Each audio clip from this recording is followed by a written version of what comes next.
Would like to ask my audience a favor. This little guy in front of you, his name is Chewy Bear. He has been a member of the family for a very long time, and this past week he gave us quite a scare.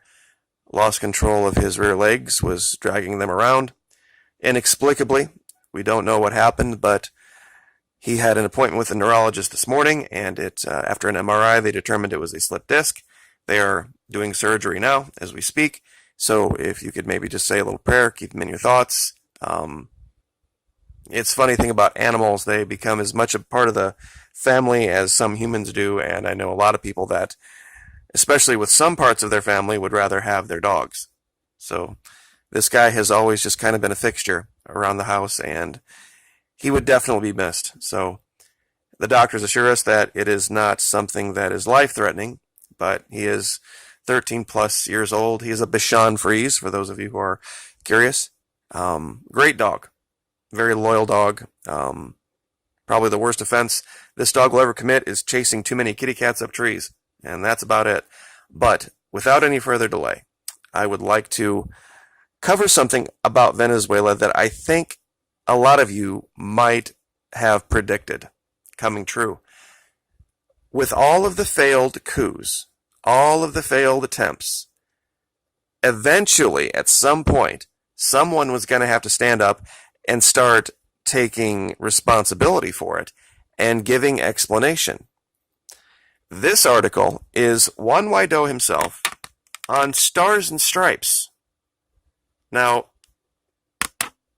I haven't seen an article from Stars and Stripes or any U.S. Publication that is this in-depth and this far away from the mainstream narrative out of D.C. So I'd like to read this for you today and show you this in context of what's really happening and the incredible admission being made here. Random guy named Juan says that the Venezuelan opposition overestimated the military support before the failed uprising. Now, soldiers are human beings too.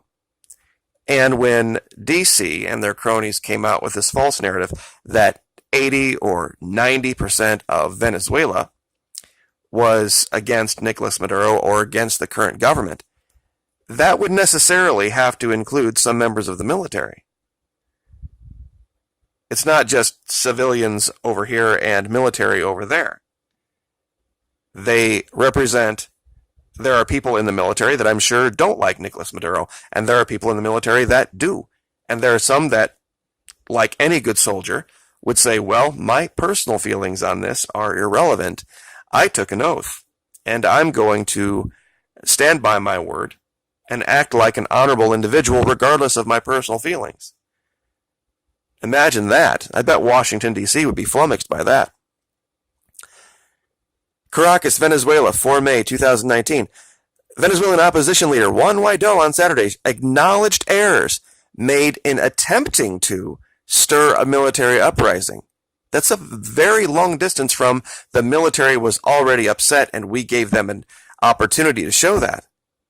And he did not discard a U.S. military option in Venezuela alongside domestic forces, fat chance, saying he would take any such offer from D.C. to a vote in the country's National Assembly. After a dramatic week that saw a clandestine plan to oust President Nicolas Maduro. Now, this is incredible here. Stars and Stripes just referred to Nicolas Maduro as President Nicolas Maduro, not dictator Maduro, not usurper Maduro, President Nicolas Maduro. This is Stars and Stripes. This is an amazing admission. This is no less than what we saw out of Bob Corker. See, we have Pompeo and Bolton and Pence and all these guys saying that Nicolas Maduro isn't the president. He's illegitimate. The only legitimate leader is random guy named Juan, and Maduro is just a usurper, and that's what gives them the out to do whatever the hell they want to do down there because they are doing it in the name of random guy named Juan. But right here in this article, It's amazing. They refer to Nicolas Maduro as President Nicolas Maduro. And random guy named Juan just as Guaido. Guaido conceded that the opposition had miscalculated its support within the military. Miscalculated? That's an understatement. In an exclusive interview with the Washington Post, Guaido suggested that he expected Maduro to step down amid a groundswell of defectors within the military. Step down from where? Washington, D.C. once again said he wasn't president and that it was a fraudulent election that they were not going to recognize. And that the only president to be recognized was random guy named Juan. And here is random guy named Juan totally destroying their narrative, just in his vocabulary, in the way that he's speaking about it. I'll say it again. In an exclusive interview with the Washington Post, Guaido suggested that he expected Maduro to step down amid a groundswell of defectors within the military. Instead, Guaido's call for the rank and file and senior brass to abandon Maduro did not produce mass defections. Maduro's security forces then quelled street protests and left Guaido's U.S.-backed opposition on its heels. Here's a quote from random guy named Juan. Maybe because we still need more soldiers, and maybe we need more officials of the regime to be willing to support it to back the Constitution. Quote, Guaido said, I think the variables are obvious at this point. Yeah, you think? Guaido, the head of the National Assembly, who in January declared Maduro a usurper, and claimed legitimate mantle of national leadership, did not back unilateral U.S. military intervention. Now, he's the head of the National Assembly. You might ask, how did that possibly come about? Well, this is where D.C.'s narrative completely falls apart. The reason D.C. said that Nicolas Maduro is a dictator is because all the elections are fraudulent and he controls everything and he only puts in people that agree with him. Then how did the opposition win control of the National Assembly in 2015? No one can answer that question. Trump administration said all options are on the table. Asked what he would do if National Security Advisor John Bolton called him up with an offer of U.S. intervention, Guaido said he would reply, quote, Dear friend, Ambassador John Bolton, thank you for all the help you have given to the just cause here. Thank you for the option. We will evaluate it and will probably consider it in Parliament to solve this crisis. If it's necessary, maybe we will approve it. If they decide it's go time in D.C., random guy named Juan still believes that the opposition in the National Assembly would have some say in that. If that doesn't show the naivete, I don't know what else does. He really thinks that if these sickos in D.C. decided they wanted to pull the trigger on some kind of a military event, that their objection in the National Assembly would stop that. It's just nuts. It's insane. But you see, when you read stuff like this, people don't realize what they're reading when they read it. The remarks were among the strongest Guaido has issued yet on the delicate subject of U.S. military quote-unquote assistance, an option that remains largely unpopular even among Venezuelans opposed to Maduro. Well, golly, why would that be? You would think they would be all for it, and we've seen people in marches that have said, yeah, bring the military. It should show you how small and tiny and irrelevant that group of people is.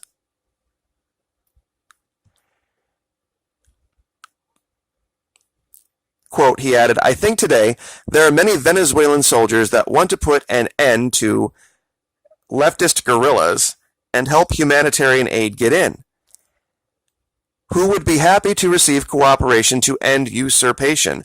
And if that includes the cooperation of honorable countries like the United States, I think that would be an option. You see, this is what D.C. loves to hear. D.C. loves to hear people confuse the United States, the people of our country, with them. And when someone like me would try to speak against D.C., the way this is worded, it would make it seem like I'm speaking against the people of the United States, which nothing could be farther from the truth. It shows their naivete.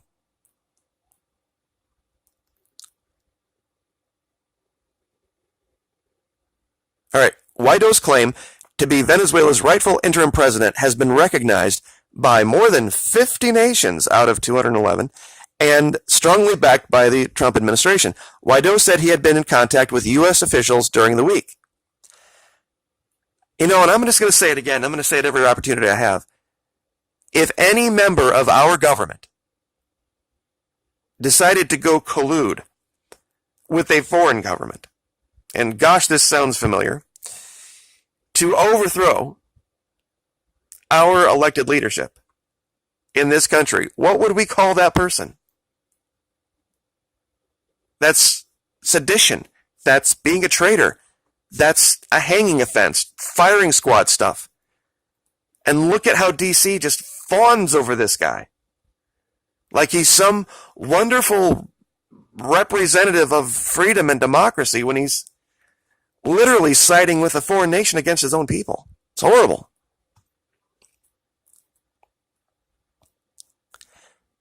Okay, here we go. This is the part I really wanted to get to. Yet the unraveling of a carefully laid plan to oust Maduro, including negotiations with his senior loyalists, has generated rifts within the opposition. Some of its senior leaders have issued recriminations over what went wrong. The sniping risks robbing the opposition of what became its single strongest asset in recent months, unity. That's never been the case.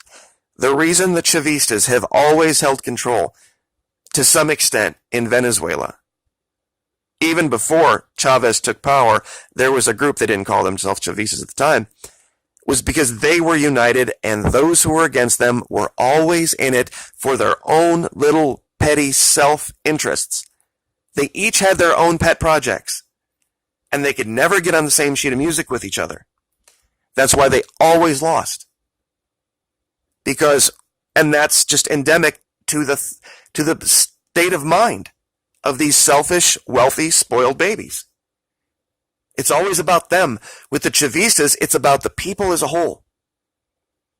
Which, if you're anti-socialist and you're anti-social democracy and you are for capitalism, by its very definition, capitalism will cause division, strife, and you will never be unified supporting capitalism because in its very essence is division.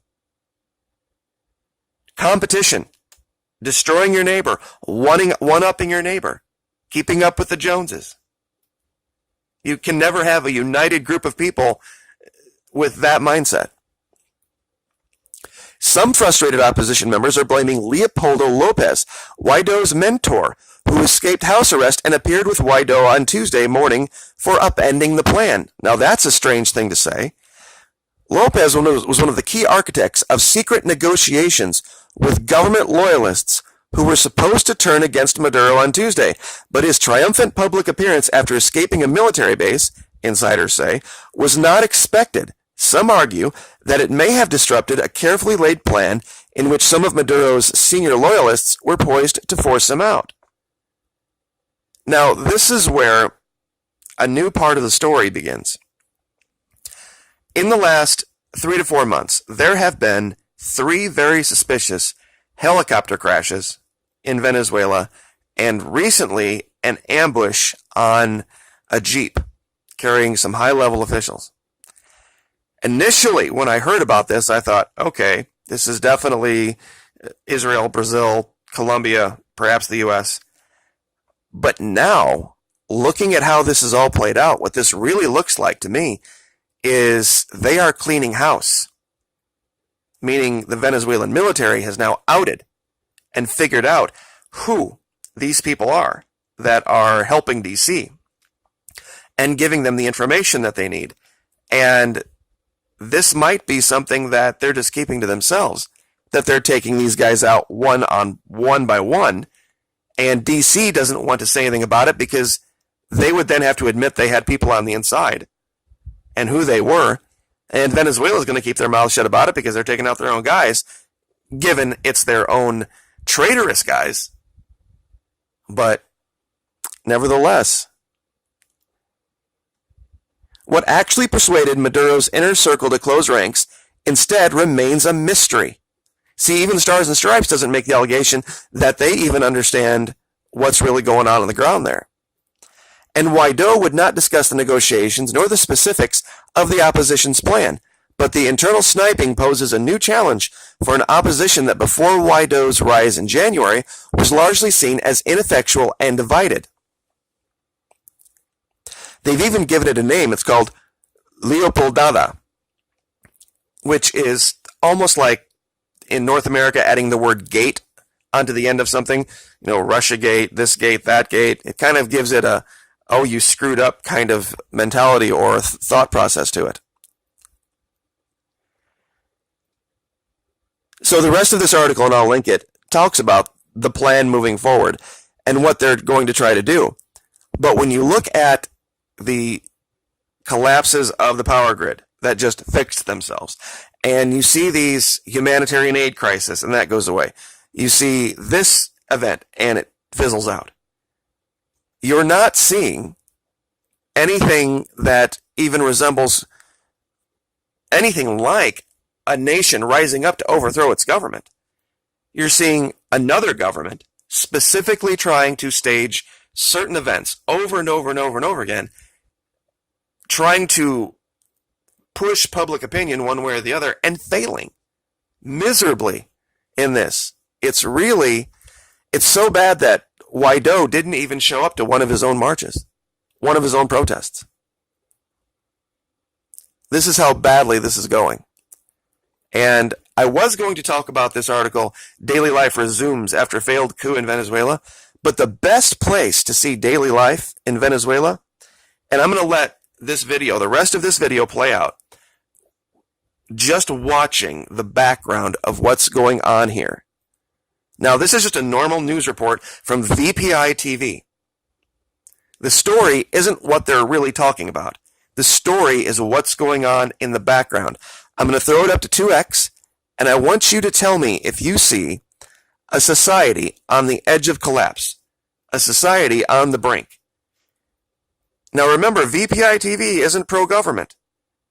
It is their version of public television.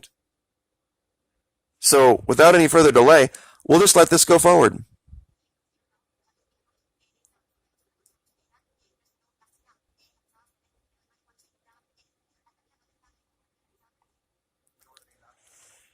Watch the people in the background.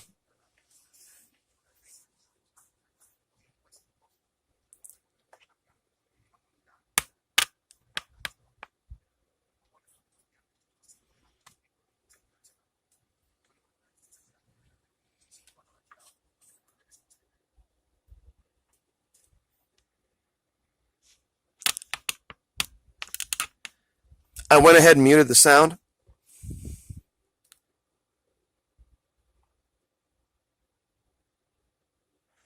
Clearly it's something going on near a bridge here, but in all of these clips that we see where they're attempting to make the viewer think or believe something, it's always the people in the background that give away DC's propaganda. You see well-fed people. You see well-dressed people. You see people that have bathed. People that are calm, collected, driving nice cars, or at least average cars for sure. Many of them are doing things that we would do. Trying to get selfies, they see cameras, and let me see if I can jump to a second part here. Some of the cars in this parking lot where they're doing this are actually very nice.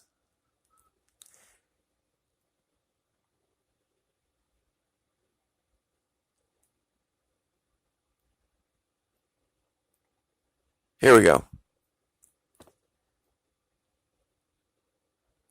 And you can do this for yourself at VPI TV. They drop videos. In fact, you know what? I'm actually just going to go to VPI TV real quick here and show you all the different videos they have. And you can pick any one of these just randomly. They drop so many videos a day, it's crazy. It's, maybe 12, 13, 14, 15 videos a day. talking about literally everything. But there's always the case where you see people in the background.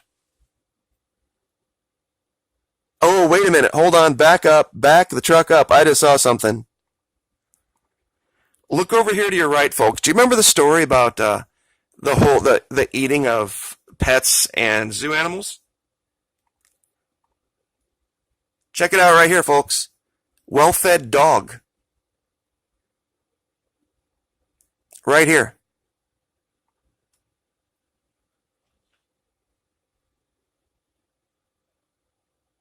Even the sidewalks are clean. You see people standing in line. This guy here, he's an elderly guy. Or older, I guess. Doesn't look stressed out. And he's talking about the minimum salary.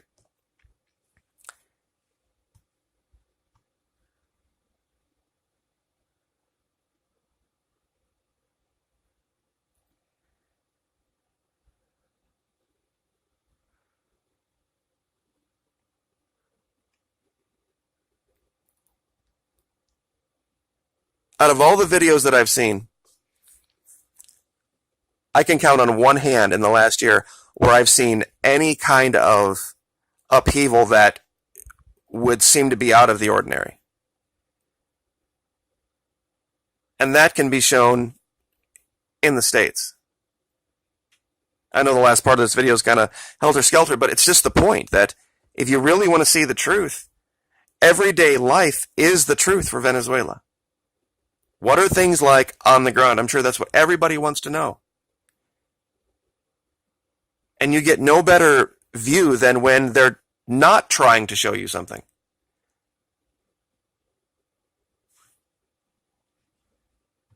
So, all right, 22 minutes. Leave it there. Once again, if you could, please say a prayer for Chewy and hope that he comes through the surgery okay.